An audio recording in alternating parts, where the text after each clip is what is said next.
Grace Mwesije orukukora mu State House nka Special Assistant Advisor webyo kombeka office ya First Lady niwabira ryo mugenyi mukuru amukoro go kuzaguze ciro cy'abakazi ayishomero rya Bishops Girls Rushere nimwe bahwezi babashija muteho amana ubona mushome nangwe byo kushoma bya senior ware byarema ronde college gishome ronde skill gishome urengo wagira icyo wayikora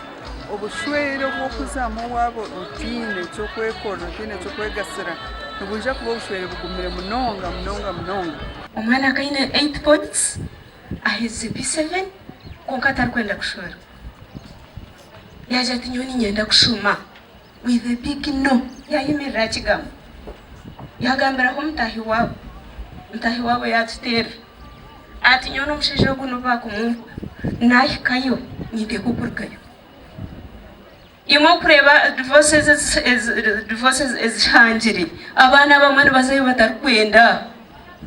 Abazaire babo bagemere yo nibendente konko mwana we nandaki okushoma twaganira hono mu mubeji owabazire be bagemero kushorwa kanga kandi yatugambire kiroto cye konko muri ebyo halga nyine anko wanje noba yagambira aba district bakaje mukaba bakakonfuzinga tata kanga bakantayo gifu hati nishomera Bishops Girls Rushere ndiyo msinya ya kashatu ninkoraje kandi ngenda kuba doctor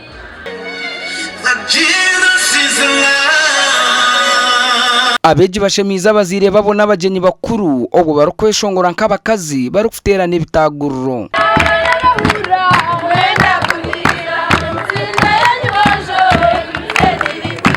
kandi abazira aba nimbahereza ubutumwa obukuzera ngo bongere kukunda abana babishiki kandi namunga babana bisha umushomero mu babana babakomene tanda abantu bagaruka umushomero babahereze bitengo byabo kumara abo ko bitengo by'umwana wo mushiki nibisha bitanabi bitengo by'umwana wo mujo nabwanyi mu munyambabazi aheriza ishomero rya biceri standby generator ancien okongera kushoma obunda amashanyarazi kugakubura icyo ka family tutekatekire kudonatinga generator to this school ahabo kubustinga okushoma ko mwana wo mushi nisima my brother because niwabira aryenyima yechi is called Major Nicholas Ntachirwa Nicholas mukama kwerezo omugisha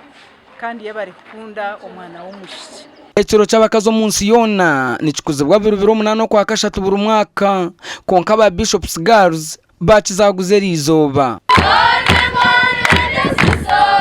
Abwa TV West and Evans Taremwa omuri Kiruhura district.